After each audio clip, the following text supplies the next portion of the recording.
My father gave me a sinking $1 million deal to teach me a lesson. My mother laughed in front of everyone and said, "This girl won't last 5 minutes." But the next morning when my name lit up the newspaper headlines, the entire house turned into silent stone. I saw the file sitting on the table with a red stamp on it. Urgent. Declining deal. My father pushed it toward me and said, "If you think you're capable, handle this." His words sounded like the decision had already been made. The people sitting in front of me didn't even glance at me as if I had already failed. When I touched the file, the paper felt cold, like defeat had already settled inside it. "I'll look into it," I said quietly. My father didn't respond. He just leaned back in his chair. The meeting was happening in our family company's headquarters. A large conference room, glass walls, and soft daylight coming in from the lawn outside. Inside, the air conditioning was strong, but the atmosphere felt heavy. I had never officially been part of this company. I was always outside, an observer, not a participant. But today, for the first time, I was sitting at the table where decisions were made. My father, Richard Hayes, had always been strict and direct. For him, emotions had no value. My mother, Linda Hayes, always echoed his decisions without opposition. They were both sitting in front of me. And in my hands was a project that was nearly $1 million loss. My mother laughed softly and said, "This girl won't even last 5 minutes with this." A few people chuckled. No one looked at me directly. I simply opened the papers. The project was a real estate development already delayed. Contractors had left. Investors were nervous. Cash flow was nearly dead. My father said, "This is your test. Either you prove yourself or this ends here." I nodded. At that moment I understood something clearly. This wasn't a test.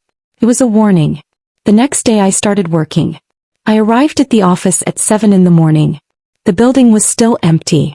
Lights dim, corridors silent. I was always the first to arrive and the last to leave.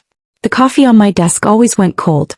I kept forgetting to drink it because I stayed buried in files. For the first 2 days I only read documents.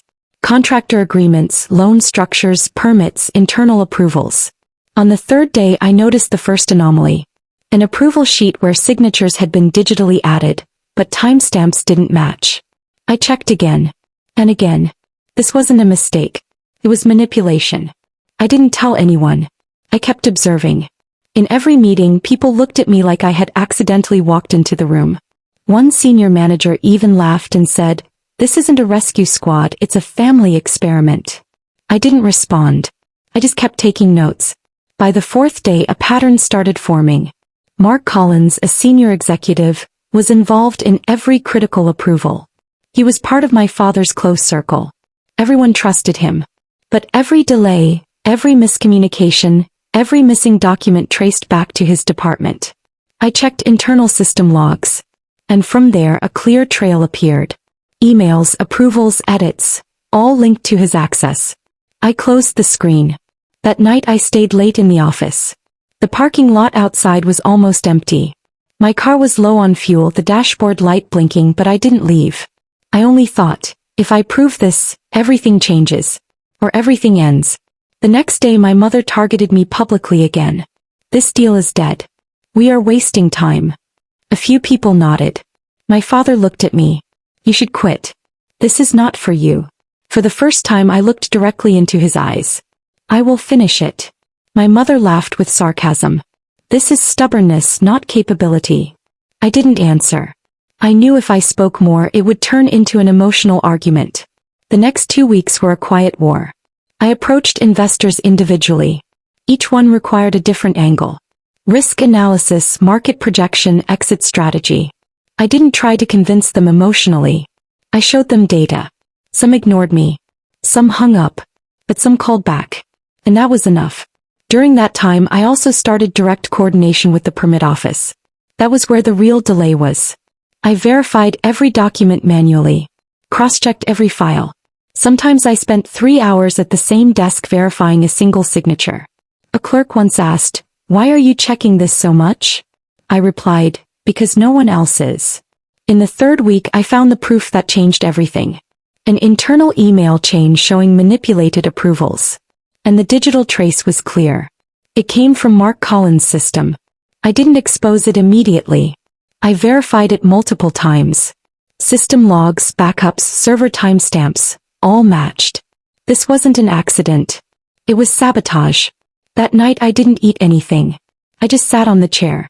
For the first time I understood this project was never just business. It was a power test. The next day was the board meeting. The main conference room was full. My father sat in the center. My mother sat beside him, confident posture. Mark Collins was also there, relaxed as if everything was under control. My presentation began. I connected my laptop and opened the first slide. For the first 2 minutes no one took it seriously. Then I showed the data. Delays, approvals, financial leakage, risk exposure. The room slowly went quiet. I didn't raise my voice. I only presented facts. This project is not dead. It is mismanaged. And intentionally slowed down. Silence followed. No one spoke. My father finally said in a serious tone, "Are you making an accusation?"